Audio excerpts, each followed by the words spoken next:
नमस्कार। मानव इस संसार में आता है और विधि ने उसे जो दायित्व दिया है उस दायित्व का निर्वहन करके उसे आत्मसंतोष हो जाए, बस ये बहुत बड़ी बात होती है। हमारे बीच में आदरणीय डॉक्टर देवकीनंदन गौतम जी हैं। इस समय हम उनके ग्राम बिलरई में उनके आवास पर बैठे हुए हैं। आप पटना से अवकाश प्राप्त होने के बाद भी एक अपनी जन्मभूमि के प्रति जो प्रेम होता है उस प्रेम के से खिंच करके यहाँ आते हैं और कुछ दिन यहाँ रहते हैं। मैं संतोष कुमार पटेरिया महोबा कुछ बातचीत करते हैं और जानते हैं उनके बारे में, और साथ साथ पटना के प्रशासन, पटना की व्यवस्था और पटना के बारे में हम आप कुछ सुनते भी आए हैं। वो कितना सत्य है, कितना गलत है, इस पर भी थोड़ी चर्चा होगी। नमस्कार गौतम जी। नमस्कार। गौतम जी, आप किस पद से आपने उपस्थिति दी थी पुलिस विभाग में? पुलिस में मेरी आईपीएस में एंट्री हुई थी जी, भारतीय पुलिस सेवा में जी, और प्रारंभिक ट्रेनिंग में ये लोग एएसपी कहलाते हैं जी, और पहली पोस्टिंग एसडीपीओ होती है, हाँ, सब डिविजनल पुलिस ऑफिसर। जी जी। और कहाँ से? प्रारंभ में मेरे करियर में काफ़ी मज़ेदार चीज़ें होती रही जी। तो मैं एसडीपीओ भी हुआ और एएसपी हेडक्वार्टर हुआ जी, एएसपी एंटी करप्शन में मेरी पोस्टिंग हुई जी, लेकिन वो मटेरियलाइज नहीं हुई जी। प्रारंभ में मेरे 6-7 ट्रांसफर हुए जी, जिसमें 2 ही मटेरियलाइज हुए जी। अच्छी बात ये होती थी कि जहाँ मैं काम कर रहा होता था तो वहाँ से जो पावरफुल आदमी होते तो चाहते थे यहाँ से रुखसत हो जाए जी, और जब रुखसती का आदेश निकलता था तो जहाँ जाना होता था वहाँ के लोग चीफ मिनिस्टर के पैर पकड़ लेते कि ये यहाँ ना आवे जी जी। परिणाम होता था कि मैं जहाँ होता था वही रह जाता था, तो ऐसे 2 जगह रह गया। तो यहीं से मिथिला से मेरा कार्यक्रम शुरू हुआ पोस्टिंग का। हाँ, ट्रेनिंग गया में हुई जी। डॉक्टर अनिल पांडे मेरे एसपी थे, ट्रेनिंग एसपी। एक प्रश्न मेरे मन में एक आया कि व्यक्ति अपना सोचता है कि हमें किस सेवा में जाना है, तो आप पुलिस सेवा में आए, ऐसा कि आपने अपने विद्यार्थी जीवन में कभी सोचा था? मैंने ऐसा कभी नहीं सोचा था, बल्कि मैंने ऐसा कभी नहीं सोचा था कि मैं किसी सेवा में जाऊंगा जी। मैं खुशकिस्मत था कि जूनियर हाई स्कूल में जो हमारे अध्यापक थे श्रीनगर में जी, उन्होंने हम लोगों को बड़े सपने दिखाने की क्षमता दी। सपने नहीं कहेंगे जी, उन्होंने हमारे ये जज्बा भरा था जी कि आपको जिस भी फॉर्म में हो, जरूरी नहीं सत्ता वाला, लेकिन आपको इस देश का नेतृत्व करने लायक बनना है और चीजों को संभालना है जी। तो जब हमारे टीचर्स ने, ये पीटी टीचर थे निगम साहब, इंग्लिश टीचर, साइंस टीचर थे मिश्रा जी, कृष्ण गोपाल मिश्रा, तो जब इन्होंने, निगम साहब का एक गीत था, इंसाफ की डगर पर बच्चों दिखाओ चल के, ये देश है तुम्हारा, नेता तुम्ही हो कल के जी। तो ये मेरे लिए गीत नहीं था, मंत्र था। ये मंत्र था कि ये गाने के लिए नहीं, ये करने के लिए जी जी जी। तो ये दोनों दिमाग में था। बाद में दर्जा 7 में आके, जिसकी आपने पुस्तक में चर्चा की जी, पंडित परमानंद जी, उस बाल सभा, जिस बाल सभा की मैंने अध्यक्षता की जी, ये पुस्तक है। तो उसमें मैं जिंदगी में उतनी महान सभा का अध्यक्षता करने का मुझे क्या, किसी को कभी अवसर नहीं मिला होगा और कभी मिलने वाला है ही नहीं। उसमें पंडित सोहनलाल द्विवेदी भी थे जी, उसमें वृंदावन लाल वर्मा थे जी। उसमें रामगोपाल गुप्त थे। ये घटना कहाँ की है? ये श्रीनगर जूनियर हाई स्कूल से जो इस पुस्तक में है। हाँ, उसमें उस दिन सोहनलाल द्विवेदी भी थे। हाँ वो भी थे, वो पुस्तक में लिखा हुआ है। अच्छा अच्छा, जी जी, सोहनलाल, ये चारों बड़े बड़े महारथी थे उस समय। जी जी, और इन महारथियों से समृद्ध उस सभा की अध्यक्षता ना चीज हाँ, विद्यार्थी जीवन में। पटरे के नेकर में बैठा हुआ जी जी, पेंडुलम सी हिलती हुई टांगों के साथ पहली बार लगा जी, काश पाजामा होता होता है। तो हिलती हुई टांगे ना। चलिए, अच्छा ये बताएं कि अपने तो उन्होंने जज्बा भरा जी, तो इंसाफ की डगर भी उद्देश्य था और नेतृत्व करना भी उद्देश्य था, दोनों मिला के। आपकी वास्तविक जन्मतिथि क्या है?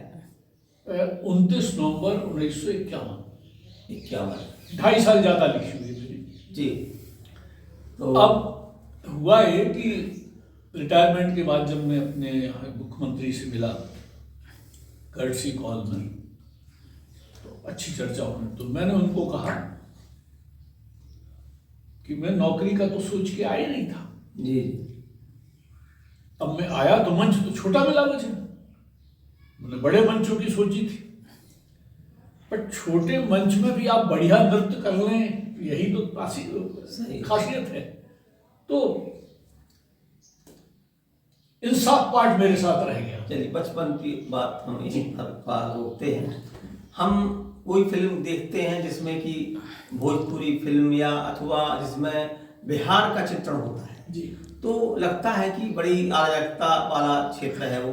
कोई कैदी है, कभी जेल में है तो कभी बाहर है, अंदर जेल में रहते हुए भी वो शासन चला रहा है अपना, जो भी उसका है। तो ये इसमें कहाँ तक सत्यता है? बिहार ब्रह्म सत्य जगत मिथ्या का उदाहरण है। जी, जेल और गैर जेल का अंतर पाट दिया। जेल की अपनी अलग दुनिया होती है जी, और अगर आपके पास धन है जी, या सत्ता है तो जेल का कोई मतलब नहीं है। आप जेल में रहते हुए महल है और सत्ता तो वहां से चली है। जी। अच्छा, सत्ता सिर्फ राजनीतिक की ही नहीं चली, जिसको आप जो आपके माइंड में है, जेल से अपराधी भी सत्ता चलाते ही। मेरा अक्सर उसी अपराधीकरण से था। हाँ, तो वो जो है बेसिकली बिहार को आप यूं कहेंगे कि ये पूरी भावुकता भरा स्टेट है। वहां का व्यक्ति बहुत ही भावुक है और भावुकता उसमें वोलाटाइल कर देती है उसको, बहुत ही जल्दी उबलने वाला। हाँ। एक चीज मैंने नोटिस, आवेग अधिक है, बहुत ज्यादा। वो प्यार करेगा जम के करेगा, घृणा करेगा तो जम के करेगा। एक और मैं आपको ऑब्जर्वेशन जो लाइफ का, अब ये विचित्र चीज है जी, बड़े से बड़ा आज तक किसी अपराधी ने, अपराध करने ने मेरे सामने झूठ नहीं बोला जी,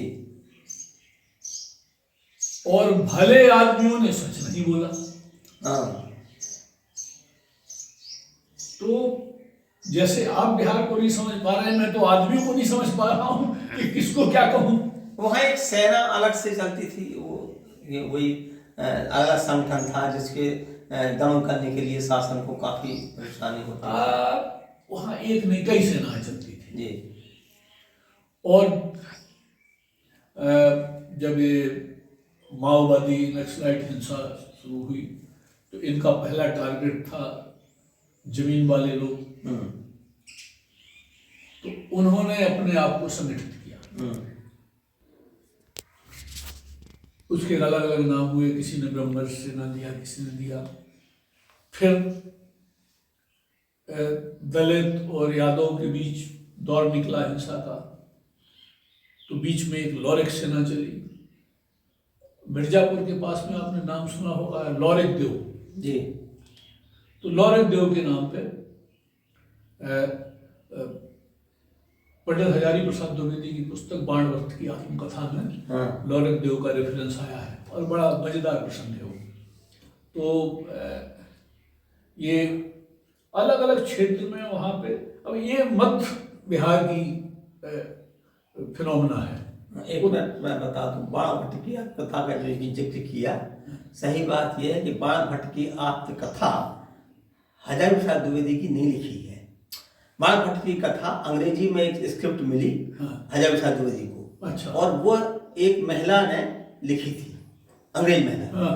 तो वो उन्होंने उनको सरप्राइज देने के लिए उन्हें बिना बताए वो छपड़े को दे दी अनुवाद करके। अच्छा। और जब छप रही थी तब कहा कि वो तुम्हारी मिली थी कि स्क्रिप्ट हमने उसको छपने भेज दिया है। अरे बोले वो बाणभट्ट से उसका कोई संबंध है ही नहीं, बाणभट्ट की जीवनी है ही नहीं वो बाणभट्ट की आत्मकथा करके मैंने एक उपन्यास मैंने लिखा था।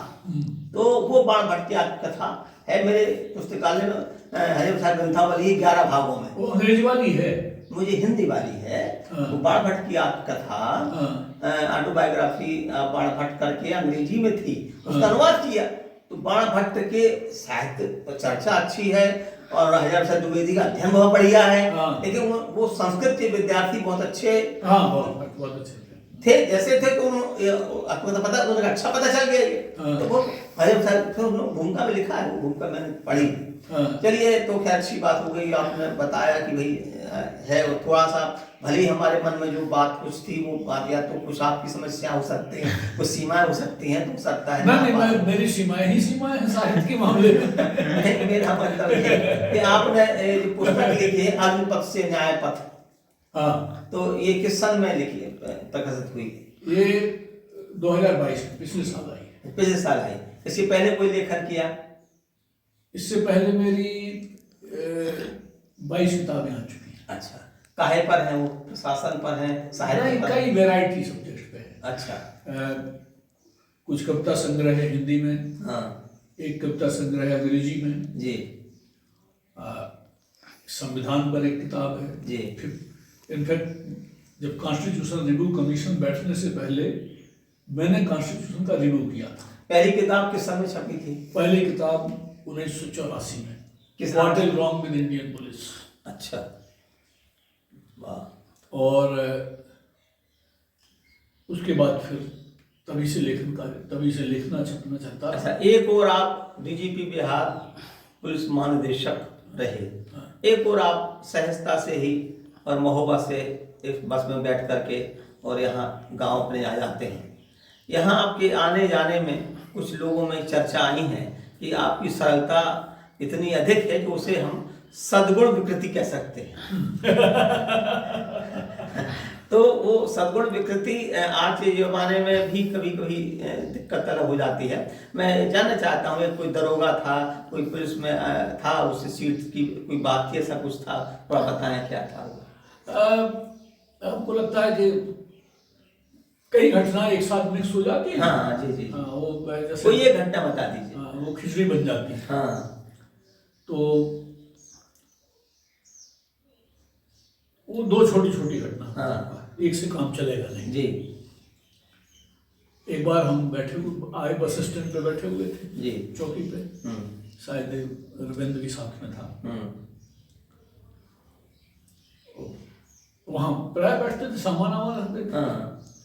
सेठ जी के बगल में एक कुर्सी पड़ी हुई थी जी, उस पे वहाँ के थाना प्रभारी बैठे हुए थे, सादा लिबास में। तो जब हम वहाँ बैठ गए तो उनके घर के आदमी थे सेठ जी के। तो सेठ जी को एक्साइटमेंट हुआ कि हमारे घर का आदमी बड़ा अफसर है। तो दरोगा जी से पर्चा करा, दरोगा बता दें, थोड़ी हो सकता है प्रभाव जमेगा। तो सेठ जी ने बताया और दरोगा जी प्रभावित नहीं हुए जी। वे कुर्सी पे बैठे थे। तो और उन्होंने कहा कि साहब, हर आदमी का अपने अपने क्षेत्र में प्रभाव होता है। जी जी, तो बिल्कुल सही कहा। अब अगर रेल का रिजर्वेशन हमको लेना है तो हमको टिकट की खिड़की पे जाना पड़ेगा, ज़्यादा पड़ेगा। रेलवे का जनरल मैनेजर तो हमको ना दे पाएगा। सही बात। तो रोल बटे हुए हैं। ऐसा आपने उस थानेदार से कहा उसने प्रभाव क्षेत्र की बात की, कि आप नहीं तो बात मैंने कहा प्रभाव क्षेत्र तो बटे ही हुए, हाँ सही। इसमें कोई आपने को यथार्थ कहा। फिर क्या हुआ? उसके बाद तो वो भी चले गए। थोड़ी देर बाद हमको भी निकलना था, घर आना था, हम भी घर आ गए।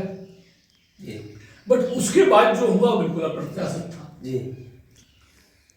अगले दिन हम मंदिर तरफ जा रहे थे, तो संतरी भागते हुए आया। सर एक मिनट वो नए दरोगा जी वर्दी पहनने गए हैं अंदर और बोले साहब को यहाँ बैठा दिए। अब ये मेरे लिए एकदम नया अनुभव था जी। मैंने कहा चलो, तो मैं जाके अंदर बैठ गया। तब तक वो वर्दी पहन करके नए वाले दरोगा जी एक पीछे पीछे एक और दरोगा जी वर्दी पहने आए। तो जो पीछे पीछे नए जो दूसरे दरोगा जी, वही दरोगा थे पुराने वाले। वही थे पुराने वाले। हाँ। अब रात में पता नहीं क्या हुआ, उनका ट्रांसफर हो गया था। हाँ अच्छा। और उनका ट्रांसफर हो गया तो जूनियर सब इंस्पेक्टर महोबा कोतवाली में। हाँ। उन्होंने आकर के हमको तगड़ा सलूट दिया और बोले हुजूर, हमने कहा कहिए आप कैसे हैं? हमने कहा दो आदमी दो थानेदार। बोले नहीं हुजूर, हमको तो जूनियर सब इंस्पेक्टर बना दिया है महोबा कोतवाली में। अब सर वहाँ तो जो इतने जूनियर घूमते हैं। तो हमने कहा नौकरी आदमी को तो कहीं जाना है। हमने खड़े होकर दोनों से हाथ मिलाया। हमने कहा बैठिए, कुर्सी पकाइए। बोले नहीं हुजूर आपके सामने नहीं बैठेंगे। हमको मन में लगा कि इस आदमी को ये लग रहा होगा इन्होंने करा दिया, इन्होंने एसपी को बोल दिया है। तो ये जो है कभी कभी अजीब चीजें हो जाती हैं। चलिए, ये हमारे आदरणीय गौतम जी के साथ भेंट करने का भाग पहला है और अब दूसरे भाग के लिए आप प्रतीक्षा करें। हम उसमें इनके साहित्य लेखन के बारे में चर्चा करेंगे। धन्यवाद। मैं संतोष कुमार पटेरिया, महोबा से।